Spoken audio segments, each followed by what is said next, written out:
Welcome back to Lake of Voices, where last time we abandoned a poor boy we found on the bridges, and we just barely survived our first leg of the journey. We managed to avoid drowning, even. Hello. Bemele gives me a gentle smile and makes his way over to me. Margaret follows suit. Morning. Is it even morning anymore? It's hard to tell in this fog. Margaret tries to speak lightheartedly, however doesn't do much to improve the mood. A pocket of quiet descends over us. We should eat something soon. Margaret, do you have enough supplies? Yes, I think I'll be alright with what I have. And also remember poor Margaret lost her glasses, which she dearly needed. That's a relief. The two of us have plenty of rations, though, so if you need anything, you can always ask. Margaret sighs and presses her fingers to her temples, acting as if she's fed up with us. You know, the two of you need to stop looking out for everyone else so much. Hey, it's what we do. Bemele winces at the statement without vocalizing what's on his mind. Margaret and I share a glance. This is about the person we left behind yesterday. Person we didn't help. I'm sorry, I didn't intend. It's not your fault. It goes quiet between us once more. A distinct rustling of the leaves around catches my attention. The guide appears, emerging from the thicket. Margaret appears to be a little uncomfortable at his return. Bemele glances at him as he makes his way over. The Nixie will not tread on land in daylight. However, being near the shoreline is still dangerous. If you leave the center of the island, remain cautious. Before the sun sets, I will be in this area. It would be wise to meet me here before nightfall. Why did we have to leave him behind? I sharply turn towards Bemele as he snarls and confronts the guide. If you would just let him follow behind us, he would be alive. To be fair, we don't know he's dead. The guide looks away, seemingly unaffected. It is highly likely that he is dead, but we don't know that. If all you're going to do is leave everyone to be lost, then why bother guiding us at all? Despite Bemele's severe words, the guide apparently considers his piece here finished. He turns toward the forested area from which he came. Wait! Bemele calls out to the guide, reaching towards him. Before he can make contact, I quickly place a hand on his shoulder. He lowers his arm to his side, but I can still feel wrath emanating from him. We stay this way until the guide disappears from view. Bemele begins to kick at the ground, spraying tiny pieces of gravel about. Bemele, I know you're angry, but regardless of our feelings, we need the guide. If he leaves us, we'll all die. And we've done so well with him? I give him a cold glance. We won't even know which bridge to take without the guide. Bemele knows that. This needs to stop. There are people counting on us to make it back, and what of Margaret? We can't afford to lose our way. The anger etched into his expression fades into sadness. You're right, Kika. You're right. He weakly swats his hand in front of his face, as if he's trying to shoo away his racing thoughts. I can't stay here right now. I nod, allowing him to leave alone. Beside me, Margaret releases a sigh. Are you alright? No, I'm not. Nothing is alright. It will never get any better. We survived one night. Yet it feels like we lost so much along the way.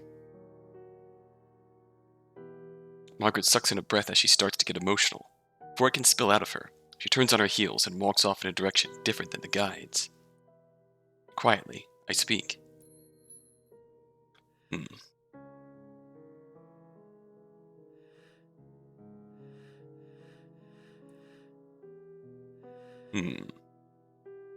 Margaret, wait.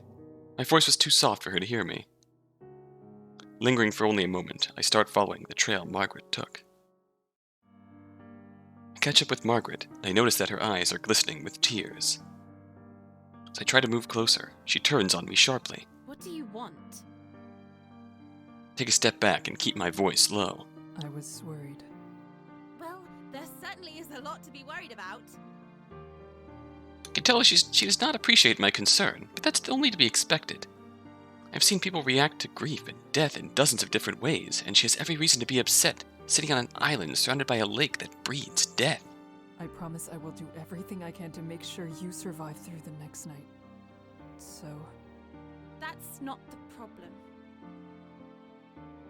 Her words begin strong, but falter and soften as she speaks. I can only watch her, without the slightest idea of what to do. Margaret sits atop a large mass of roots and covers her face with her hands. I step over to her and kneel down so that I can be at eye level again. Margaret? She twists her body away from me. Leave me alone. No, I will not leave you. Margaret huffs, looking my way again only to properly glare. Do you even know why I came out here? It wasn't as though I had anywhere important to be. Then, why? Why would you risk this journey? Surely you already know the heart of my distress. Haven't you ever considered what you would do if you weren't able to be a guard? Oh. She makes a point too good to dismiss, and I inwardly flinch when I consider it. Yes. I originally sought this path not because I wished to protect others, but because I was concerned for my own self. I don't blame you. If I had your coordination and ability, I would have learned to fight as well. As it stands, I cannot change what I am. Oh. The settlement I come from is small, barely staving off collapse, really. The same as your town. You don't have to tell me which it is. They are all that way. My only real skill is the knowledge I've worked so hard to obtain. But, of course, a tiny village full of starving hunter-gatherers doesn't have much use for someone well-versed in history or management theories. Even if there are positions that require such knowledge, they are always given to those who are far older than myself. So what am I supposed to do? Continue to barely survive by being one of many seamstresses? Keep being pushed around by any person more powerful or with higher social connections? Leaving there would only take me back to the same position. It won't ever change that way. She drops her head into her hands and sobs. My heart aches as I kneel beside her, watching her shuddering form. I feel helpless, but what can I do? These problems are much different from what I have dealt with. Eventually, Margaret seems to pull herself together. No, I was tired of accepting those options. Sinnlos was my only chance. Only now do I realize how ridiculous a notion that is. Anyone who comes to this lake with a sense of hope will surely have it crushed. Are you saying you wanted to become a guide? Oh. Yes. Laugh at my ambition if you wish. People may fear the current guide and may even blame him for the people he cannot save. But at least he has respect. Not only that, the heads of the area give him enough support to live a comfortable life. From all I'd gathered about the lake, being strong or good with a weapon didn't matter a lick. The most important qualities for a guide were being observant and shrewd, and being able to look past the struggles of someone else. But how wrong I was! Her voice rises. I haven't the slightest ability to deal with sinking bridges and confrontations with those horrible monsters. And even though I thought I'd lost all ability to care about the troubles of others, I still feel awful about what happened earlier.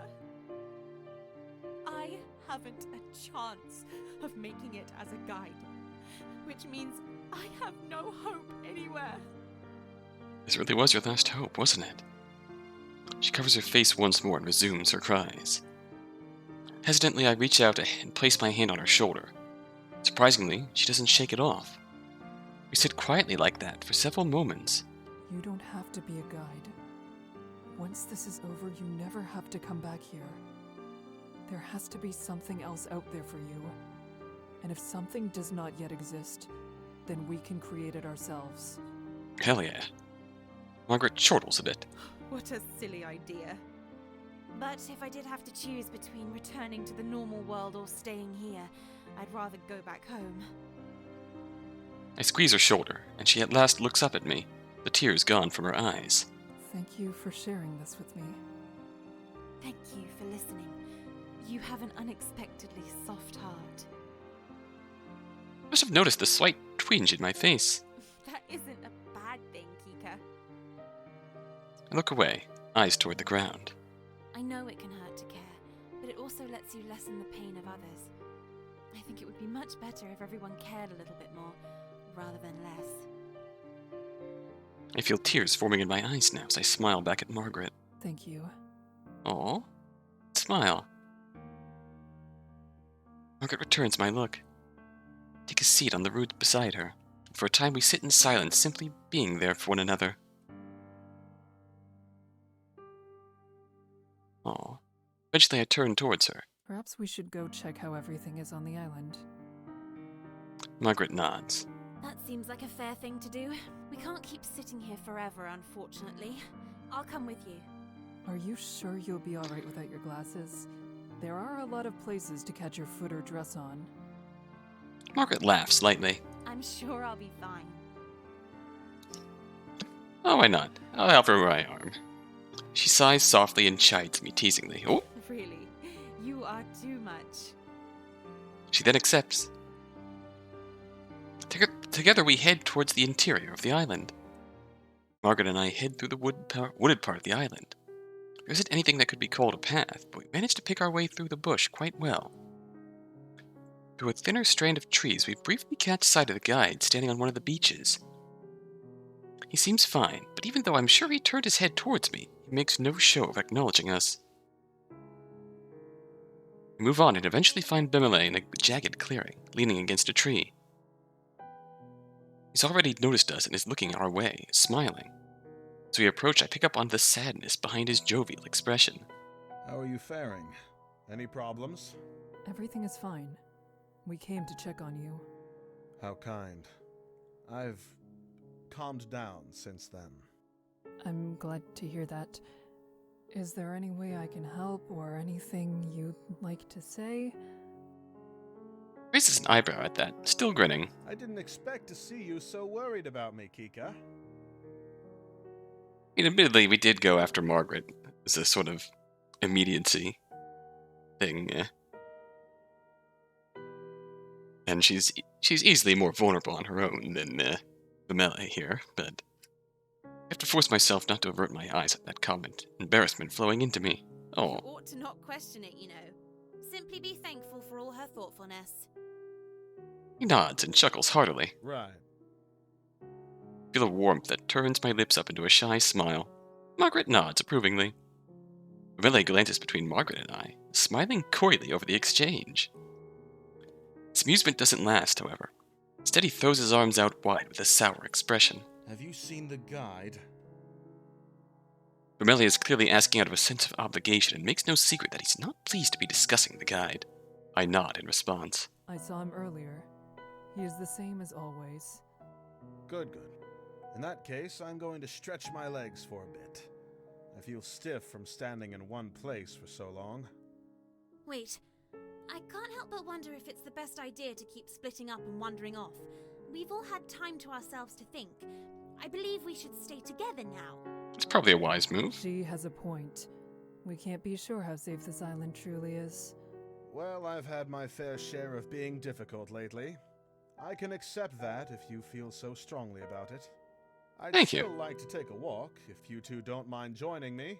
We don't have much time to contemplate the offer before he chimes in once more. I could also go for a nap. I smile softly at his attempt to be accommodating to us, despite our sudden intrusion. Oh, I would not mind walking. Bemele grins and glances over at Margaret. What do you think? I am the one who wanted us to stick together. I'm not going to put a wedge in the plan. I'll come along. Glad to hear it. Very good. Three of us begin our walk, conversing lightly as we meander around the island. As we walk, I can feel my worries easing into a light burden. I peek over at Bemele and Margaret, noticing the brightness in their eyes, the cheer in their voices, and know they feel the same. After all the horror of that night, finally we have a reprieve. Bemele speaks animatedly as he finishes another of his tales. So he tries to force his way into that old barn by kicking the door open. His foot ends up going right on through the wood and gets stuck. Margaret and I exchange a look, sharing unspoken amusement. I'm curious. This fellow guard you've been speaking of wouldn't happen to be a stand-in for yourself, would he? Uh-oh. He certainly wouldn't. Must you always doubt my word? Bemele playfully feigns distress while Margaret laughs. Yes, Kika's far too polite, so someone has to keep you from getting too big-headed. Fine, fair enough. But what if I told you the fellow guard in my story was actually Kika? Then I'd have to tease her for committing a blunder that seems like one you would make, of course. Fair. You're a harsh one, Margaret. I'm not safe from your verbal lashings no matter what I say. You make it much too easy for me. True. Margaret's grinning, full of mirth. She looks toward me. Kika, you aren't upset by that, are you? Her face glows with a concern. She's probably questioning if she's taken it too far by targeting me. I smile warmly and shake my head. I'm glad to be included. Oh, she just has a really sweet smile. Margaret immediately looks relieved, returning to her jokingly snobbish expression. This familiar exchange with her has made me brave. I take a deep breath. And in all fairness, I'd also have to give myself a difficult time if I made a mistake befitting Bemele. I glance between Bemele and Margaret nervously, trying to gauge their reactions to my attempt at adding to the conversation. For a moment, they both start to smirk, then Bemele lets out a hearty laugh. I can't believe I've been betrayed this way, after all we've been through. Margaret smoothly applauds my efforts. I smile timidly at their reactions. You've come so far, Kika. Oh. Margaret gazes at me fondly. You know what?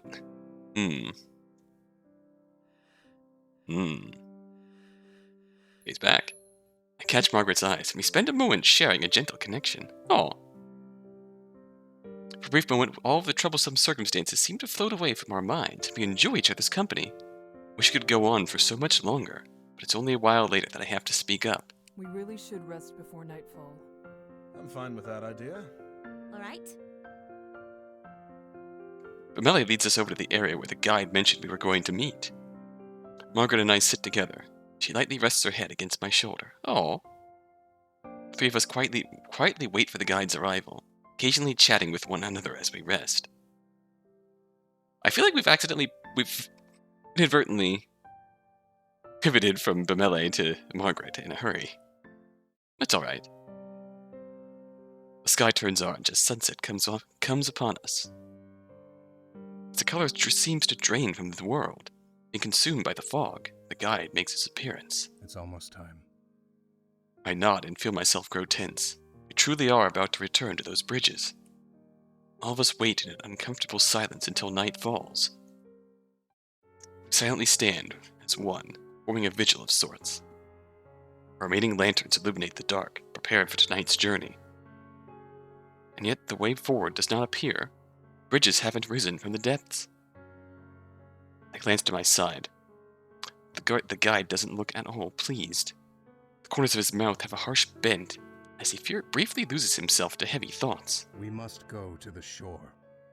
He doesn't offer an explanation for why. Instead, he goes on without us. Follow after the guide, my forehead creasing with swelling worry. So the bridges are actually a part of the lake. Behind me, I hear Bemele's and Margaret's unsure footsteps. The four of us press onto the shore.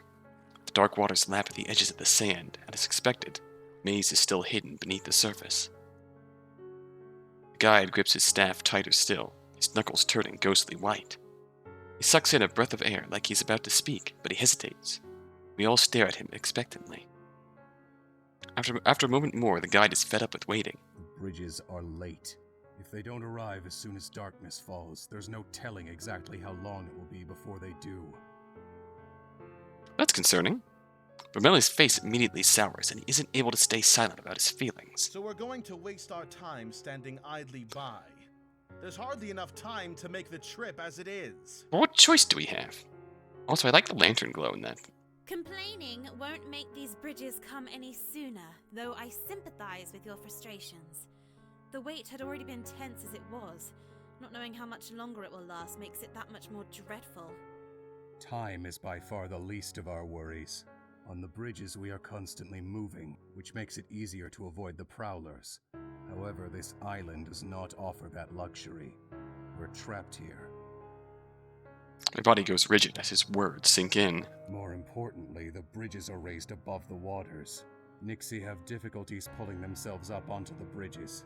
The soft sloping of the shore will allow far more prowlers to drag themselves towards us. Not all will be as dangerous as the ones we've encountered thus far. However, we could easily be overwhelmed. A pit forms deep in my stomach. I stare at him, aghast. I had no idea the situation was that dire. Glance from the waterline to the trees. What I'm looking for, I don't know. A sign of what might be to come, perhaps. I wonder if those fires had anything to do with this.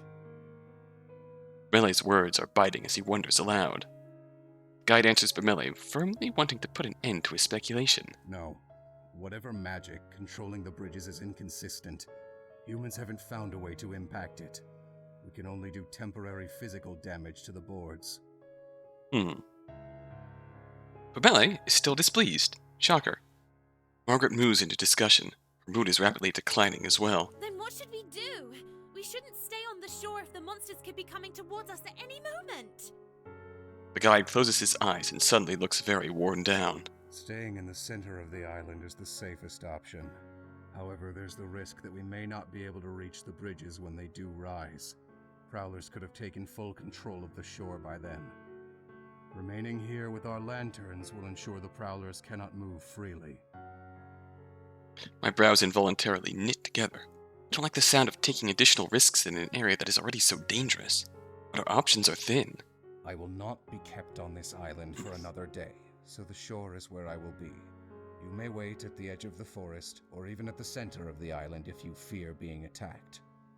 If the prowlers come between us and you fail to make it to the bridges, I will leave you behind. Bermele spits hatefully under his breath. Of course you would.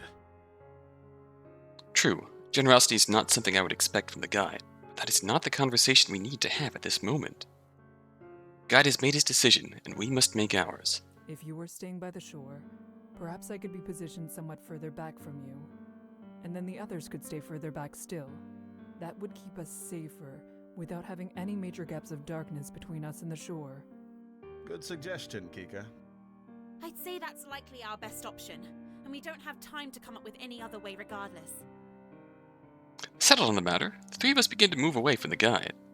He pays little attention to us, instead silently fixing his eyes on the water. I take my place in the middle of the shore while Bermele and Margaret hover closer to the island's core on the line between dirt and sand. After getting a sense of where they are, I turn my gaze ahead. At first I think I'm being fooled by the fog, but there are several white dots playing along the edges of the water. Dark glows begin to surface and I see them for what they are. Eyes. So many white, dribbling eyes, gleaming sharply against their pitch-black bodies as the Nixie bob up and down. They surface and disappear at a loop, each time more sets of eyes and closer, surveying us more intently. Then they cackle. The sound is atrocious, gurgling, then turning high-pitched as they seem to take full stock of us. The lights in their eyes somehow seem brighter as the first of the Nixie dig their claws into the sand and begin dragging themselves upon the shore. I plant my feet firmer. A shrill shriek pierces the air, accompanied by a telltale hiss. I whip my head backwards toward the sound, only to be greeted by coal-black darkness. I cry out desperately into the void where Margaret and Bermele stood. What happened?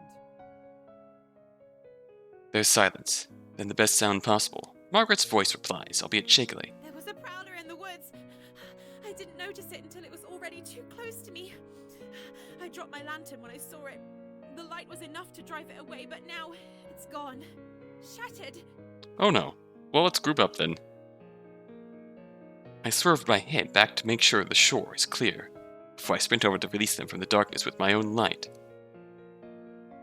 Margaret stares down at the ground dejectedly when I arrive. Melee has his hand placed on her shoulder. I didn't see the thing either. The monster blended in far too well with the dark, crooked trees of this place. He gives me a sad smile as I approach the two closer. We can make a small fire for light. Margaret sniffles loudly. That may work for now, but what will we do once we're back on the bridges? Makeshift torch? We will manage. I speak firmly, trying to assure her. Can't even guess how effective the attempt was. Melee begins to gather dry twigs, stones, and grass to craft a fire with. Margaret moves to help him, though she still looks terribly upset. I feel awful. It wasn't her fault. Dig a few inches down in the sandy soil before making an edging with the rocks to stop the fire from giving us a repeat of last night. I layer the fuel quickly and light a match at the base of the pit. Margaret stokes the fire with Melee feeding it in twigs.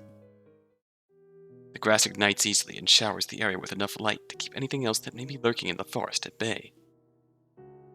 I release a discreet sigh. We're truly lucky no one was injured or lost during this ordeal. Keep that thought to myself, however. Hearing it will only make Margaret feel worse. You should go back to your position, Kika. It will all be for nothing if we can't make it onto the bridges in the first place. Right. I force myself to sound bold. We're going to get through this. Margaret attempts to smile at me and Melee waves as I cautiously back up to my original position. I turn to my full focus to the shore, as we fear this is becoming a pressing situation. More prowlers rose from the waters while my attention was on those two. They surrounded the guide on both sides. The only way to gain distance from them would be to delve further into the island, yet the guide shows no signs of giving up his position.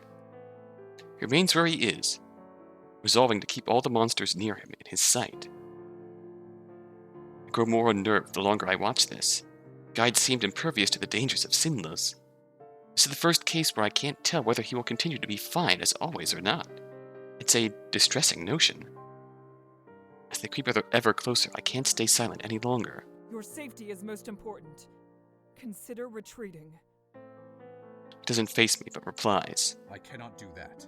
Nixie recognized signs of weakness. Backing away will only increase the odds of them attacking. Do they respond to aggression then? Grip my lantern tighter as I swallow hard. What can I do?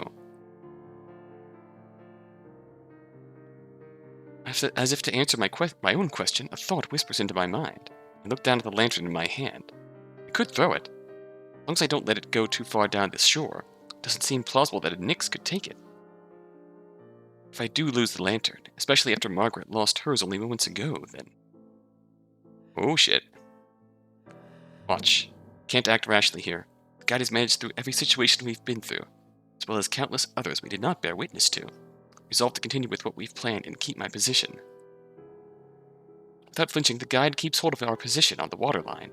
I periodically switch between watching him, the others, and the rest of the shore. As I scan the forest, there's a stinging groan. Is that the guide? It can't be. I stand rigid in shock, a painful prickling sensation going down my back, before whipping around to face the truth. Oh. He's crouched low on the ground, staring forcefully at a group of Nixie head-on. There's a whole other group of monsters rapidly crawling back into the water. Hey! I step forward with a shout, but he puts out one hand to halt me. I do not go further. I, and those creatures, motionlessly watch for what he will do. His fingers curl tightly around the upper half of his staff. With great effort, he begins to rise to his unstable feet. But when he is fully upright, the guide aggressively swings his lantern at the encroaching Nixie. He catches them completely off guard, and they scatter to rejoin the rest in the black depths. The guide crumples back into the sand unceremoniously. I can hear his ragged breaths as he regains his composure. He tugs at one side of his cloak, bringing it closer around himself. Covers up a dark, growing stain creeping through his right pant leg. Even while collapsed, he seems compelled to hide his fragility. Is that admirable or saddening? I do not know anymore. Guide roughly pulls himself back onto his feet and forces himself to remain standing. The rest of us must remain strong as well if we are to survive this night. Gripping my lantern, I watch over everything and everyone in sight, vigilantly. After an untold period of time, the water begins to stir. It's an unusual gurgling, a sound I never thought I would be this relieved to hear. Slowly, creakily, the bridges make their nightly appearance. Sinnlos is an overwhelmingly cruel environment. This island had felt like a safe haven such a short time ago. That has been twisted to the point where I'm grateful for a chance to return to the maze. May not even reach that. Four Nixie are breaching the water and wrenching themselves onto the sand. The guide signals to all of us. We have to leave! Thanks to his position on the shore, the guide is able to board the bridges without confrontation. The rest of us, however, the Nixie begin to crowd the opening. It appears they want to get on themselves. We have desperately little time before we'll be cut off from the guide. I look to my lantern. Will this light alone be enough to cause them to disperse? Come on! Margaret's shout cuts straight through my thoughts. Oh, shit! Fire! Hell yeah! He's advancing toward me, holding onto a heavy stick with the end set on fire as a makeshift torch. The sight is striking. Hell yeah, girl. It won't last long! We need to get through now! She needs not say any more. The three of us push our way forward. As we advance, Margaret relays her plan. We'll toss the branch when we get close. The smoke spewing off this thing is making it even harder to see than usual. So you tell me when it's time, Kika. I can do that. The shore approaches closer and closer, and every single one of the Nixie turn their attention towards our small group. Preluding Margaret, she gives her all to hurl the flame ahead of us while avoiding setting the bridge itself on fire. The monsters flee from the torch. The path is clear. We waste not one moment sprinting towards the bridges. The others near my side, I amble back into the maze. Don't stop until there is a considerable distance between us and the shore. It's there that we encounter the guide. Upon seeing his figure, I hide a sigh of relief. We haven't been left behind. Our arrival doesn't change the guide's empty expression. He doesn't say or do anything, instead allowing us all to catch our breath. Babele starts to laugh incredulously through uneven breaths. Such recklessness. I can hardly believe it worked. Well done, Margaret. Margaret chimes in, equally as amazed and exhausted. I don't know how we managed to do nothing wrong. That feels far more fitting for this journey. Yes, you could have burnt your fingertips off. Or perhaps the bridges could have gone up in flames.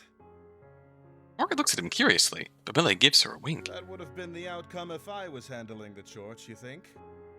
Margaret's lips quirk into a smirk. Yes. We treasure the moment of triumph for a little more before the guide ends his silence. We need to start walking. We've already lost much time as it is. I concur, but... Oh, shit. Almost as soon as he finishes his statement, he stumbles, nearly falling back down. His hands slip down the shaft of his staff as he sinks to the ground. He gasps under his breath. Are you alright? Is there anything we can do? I don't have much, but I could still clean and wrap it. You need help, dude. I take a few hurried steps closer, reach my hands out towards him. She curls away from him like a barring cat, turns his gaze up to me and shakes his head. I tended to it myself when you were still on the shore. Moments tick by as I stare at him, growing ever more nervous. As horrible as his injury is, the larger situation at play is dire for all. There's a weight bearing down on each of us, threatening to bring the entire group to its knees rather than only our lead. We can't stay here. Are you able to walk? He eyes his feet with gritted teeth and clenches his staff tighter. Not like this. Bugger. That's not good. A beat of quiet passes before he continues, his voice slightly ragged. I have a way. It will be enough to get to the other side. Shaking, he removes a hand from his staff and reaches into his cloak, searching for something. I have little other choice but to watch as he searches his pockets. The panic that we thought was past starts creeping back in.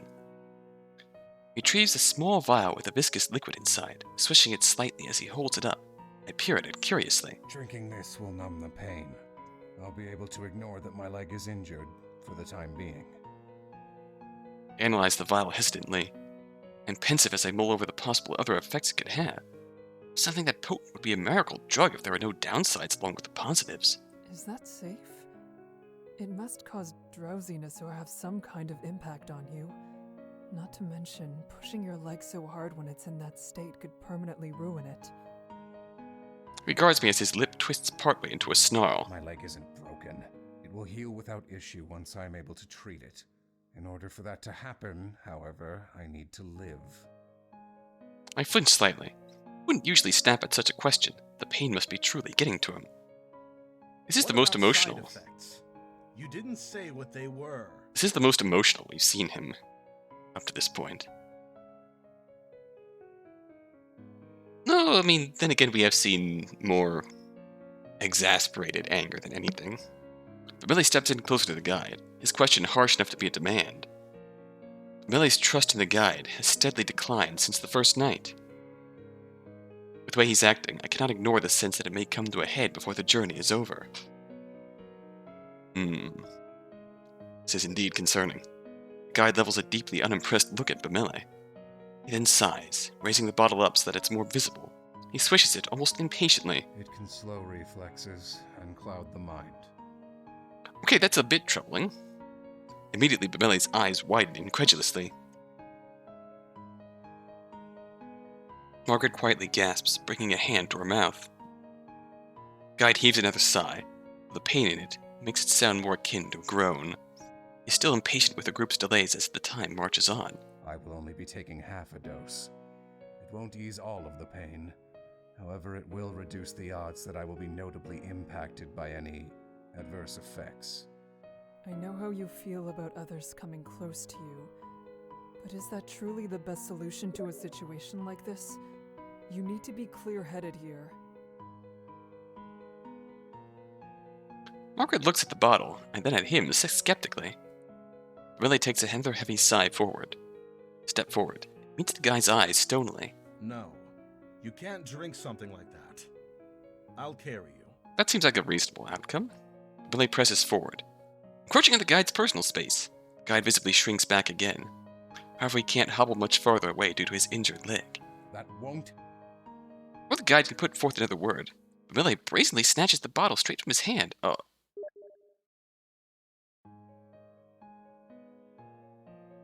Everyone is stunned to silence by Bamile's action.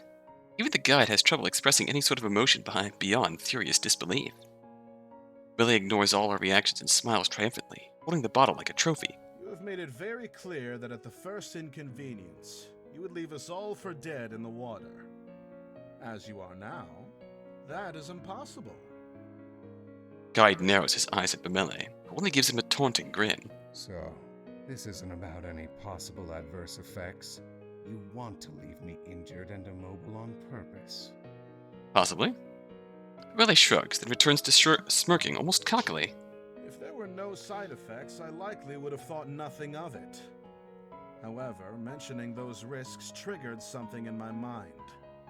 You've never done what's best for the group, you only choose the safe option for yourself. With that in mind, I can't exactly trust you when you tell us that the medicine is truly our one option.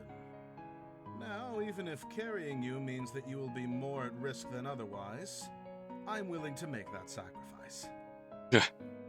Riley chuckles derisively and rolls his eyes while spitting the medicine vial between his fingers. I hope you're proud that I'm following your advised method of not considering others, guide.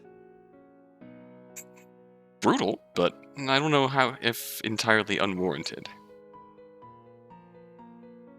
Despite Bamile's sarcastic jab, the guide returns to his usual empty, deadpan expression and makes no attempt at rebuttal. There, he accepts it. What of you? Bamile then turns to look at us, curiously. Margaret snorts slightly at the inquiry. That stunt was so ill-advised, I never expected even you to attempt something like it. What if the guide had another bottle with him? We would have all been abandoned by now. Bamile pulls a mischievous smirk. I'd have taken that bottle too. Margaret shakes her head at his response. However, she doesn't seem too upset over this. She seems more at ease than she has been for some time. Billy seems rather pleased by the reactions thus far, grinning widely at us. If anyone is worried about my ability to carry the guide for the rest of the night, you shouldn't be. Rest assured, a willowy man like the guide won't slow me down whatsoever. He puffs his chest out proudly. Don't get overconfident now. Margaret can't suppress the laugh that bubbles up from her chest. She waves off Bamile's boasting with a silly grin on her face. You are an absolute buffoon. Billy faces me expectantly. The guide also levels a steely gaze in my direction. We'd be having a bit of fun getting the upper hand on the guide for a change, but if we don't go back now, we never will. Though do we truly need to? All that matters is reaching the shore safely. What really is for the best in this situation? Something a choice incoming. That could work. Billy's grin widens ecstatically at my lack of resistance. This could also backfire. I don't like how the music changed all of a sudden. I feel nerves turning my insides jittery as I think over doing something so drastic. No matter the fear, this has to be done. Even if the guide can be trusted to show us the correct path, he's not reliable when it comes to anything else. We let him do as he wishes. It's very possible that at some point during this night he will leave us to die. I believe you are capable of carrying the guide to the other side. That seems like the least risky option we have for the group at large. I'm having instant buyer's remorse with this choice right now. Willie lets out a small, triumphant laugh and tosses the vial over to me. Catch it and quickly tuck it away in my pocket, while I turn it to its rightful owner once we've made it to the shore. But Willie steps back up to the guide's side, who still shrinks slightly beneath him. The guide narrows his eyes as Billy grows near. Fret not. I will take proper care to lift you. This isn't the first time I've carried an injured traveling partner. I'll have to hoist you over my shoulder since we've still got a ways to go.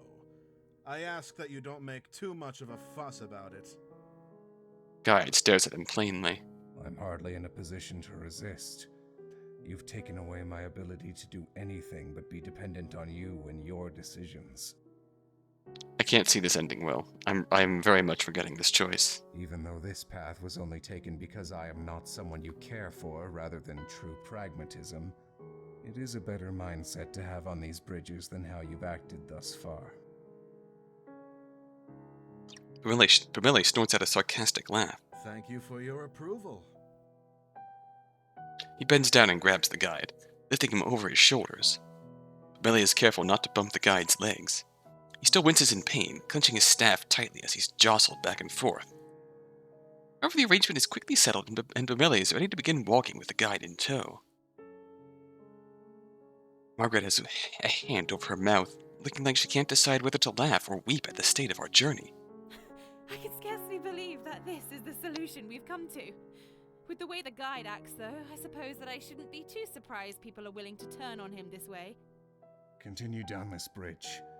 We cannot remain here any longer. Billy gives him a nod and starts to walk across the soggy boards as the new head of the group. We walk along the bridges together in the stillness. The guide's occasional instruction on what paths to take is the only conversation that reverbs in the night.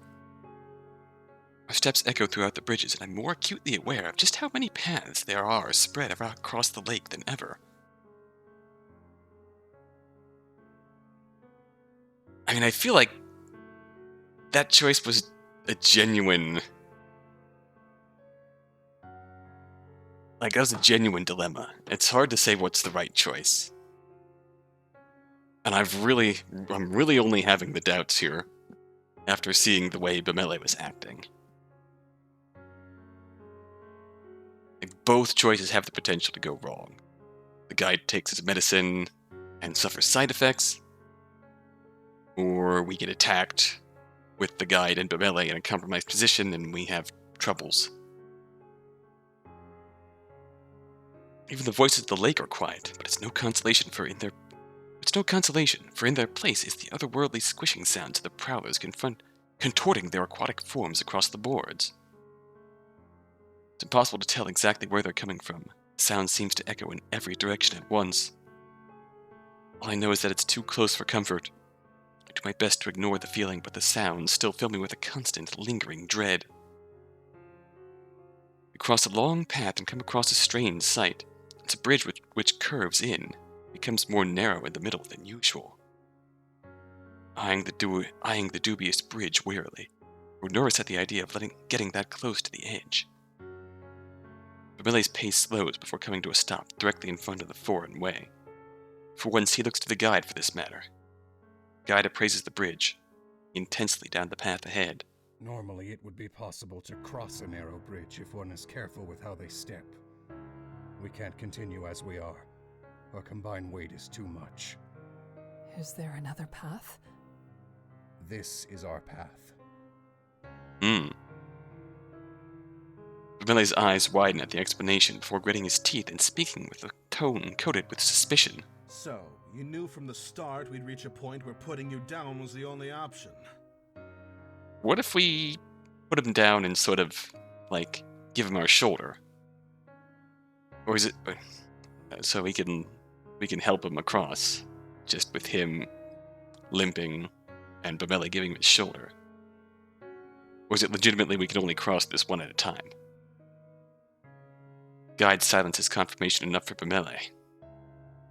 He scoffs derisively, then purposely strides forward, planting his feet on the mouth of the narrow bridge. Unfortunately, that plan isn't going to work. I may not look the part, but I'm quite light on my feet. Vermele! Oops, sorry, I cut you off. The guide still does not speak. He looks completely unfettered. Vermele doesn't take kindly to the guide's dismissiveness. He lifts his boots for a second time, stretching it out ahead of his body and threatening to move even further down the narrow way. He is bluffing, isn't he? I have known Vermele for a few years now, and I wouldn't assume even his recklessness would go this far. But I cannot help but hold concerns. One wrong step could mean the end for us both. For the both, regardless of how serious his intentions are. Has this gotten out of hand?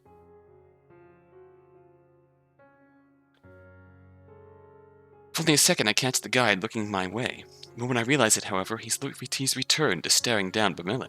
Do it. To die on these boards is my fate. What difference is there should it be today or tomorrow? It is only those you are trying to protect who will suffer. Vermele snarls under his breath. Puts his foot down where it originally was. Then even takes a few steps back, his head lowered in defeat. Oh. It seems we have no choice. I reach into my pocket to take out the vial belonging to our guide. Vermele places the guide back onto the ground as I hand the medicine towards him. He takes it from me and downs the entire dose almost instantly. I thought you were only going to take half. The less medicine I drink, the longer it takes to have an effect. Our time is even more limited thanks to how much was wasted on your little game. I had to drink it all so we could move forward. It should be fine. Well, that's concerning. Uneasy and regretful glances are shared throughout our party. None is showing more of these emotions than Vermele. We've been forced to accept that. Better or for worse, on Sinnlos the guide decides all. It is disheartening. At the very least, the guide gains its mobility back in short order, as he assures us. I shake off the heaviness of what happened and put my focus on the task ahead. Give a firm look to my traveling partners and hope they'll feel the same. With no further discussion, the guide smoothly glides across the bridge in the center, until his effortless walk brings him to where the boards widen again. Now it is our turn. With only a single lantern shared between us, we have to be mindful of how to cross without leaving anyone in darkness. I will stay in the middle. One of you will lead while the other goes behind. I ponder over what positions to take. The person in front could potentially stall the others or bump into us, so it seems important to send someone capable of crossing without stopping, Vermele. Yet it may also be better to send someone who could possibly be left behind first to ensure that doesn't happen. Look over my two companions, who also seem pensive over this decision. None of us want to make the wrong choice. I hoped dearly to myself that we're exaggerating how dangerous crossing this thin bridge will be. If no one has an opinion on the matter, I would like to go last. It would be easier for me to match someone else's steps than to walk without a lead. I concur. Vermele nods and gives her a slight smile. If that's the case, I will gladly go first. With the ordering decided, the three of us carefully start to make our way across. First, Vermele steps onto the narrow bridge. A few seconds later, I follow after him. After a pause, behind me, Margaret also starts going across. I am very curious if the guide taking the full vial of medicine is going to have a negative impact on us. As we inch our way across, something strange starts to happen. I notice the bridge start to bend down to the right. I suddenly realize that the weight of all of us is stressing the support beams. The others have noticed as well, as sounds of alarm resound from both in front of me and behind. I speak in a hushed whisper, trying to remain calm. We need to focus on keeping ourselves centered. We can't let the bridge tilt. I think over our predicament. Can't leave Margaret behind. There's nowhere for her to go with no other source of light nearby. Bamele could try going by himself while we keep still. We aren't close enough to the guide for Bamele to remain in light completely. However, with only him moving, hopefully the bridge will remain stable enough for him to cross it quickly. With him safe on the other side, we will have an easier time keeping the bridge from bending again. I can't be sure if it is worth the risk, though. These concerns may be a knee-jerk overreaction to seeing a sign of danger. If all of us go slowly, it's possible we could still cross together. Bamele, go without us. I hesitantly share my thoughts on the matter with the other two. Bamele listens to me intently. A look comes over his face, and it's clear that he's not fond of the idea of leaving us behind. I shake my head and urge him to go. Having one less person on this bridge will be beneficial for everyone, Bamele. Margaret keeps quiet, a silent agreement towards the plan. Sighs and nods. Bamele sucks in a breath and carefully starts to walk down the bridge. It mostly stays in one place. The bridge slightly creaks from side to side. Luckily, it is not an extreme enough tilt to unbalance anyone. Bamele successfully reached the edge of my light. For a moment, he stares down at a path of darkness. Uh-oh. Oh no! He then moves quickly without hesitation. Makes it closer and closer to the other side when suddenly a twisted backwards arm glossy with blackened water bursts from the side and latches onto Bamele's leg. Oh no. Mistakes were made. A scream pierces the air as Bamele tries frantically to separate himself from the Nyx. It simply digs its claws deeper into his leg, which causes him to shriek even louder. I stare on in abject horror as the scene unfolds before us. Oh shit. Oh no. The bridge shifts and begins to bend from the strain. There's little Bamele can do to resist. He rolls off the bridge into the water. Bamele! I shout despairingly, but my voice can't help. Fights to keep his arm out, refusing to go completely under. Soon even that is pulled down. My boy, I'm sorry. Bamele never resurfaces. There's not so much as a bubble coming up from the lake. The bridge slowly creaks back into place, sloshing as it settles into its original position, all as if nothing happened. Eerie stillness overtakes the area as I stare, mouth trembling at the place my companion was lost. Overwhelmed with feelings, eyes filled to the brim with tears. Why? Why did this have to happen? Before I have any time to grieve, the guide's voice rings out on a wind from across the bridge. You cannot stay there. You must keep going. I count my breaths in an attempt to calm myself. As long as I stand here, Margaret can't move. I'm going to start walking again. Okay. Now with only 2 sets of feet instead of 3, it's not as difficult a journey to make. The idea of one of us being missing pains me to my core. Eventually we make it to the other side of the narrow bridge, and the remaining 3 of us stand together quietly as we process what happened.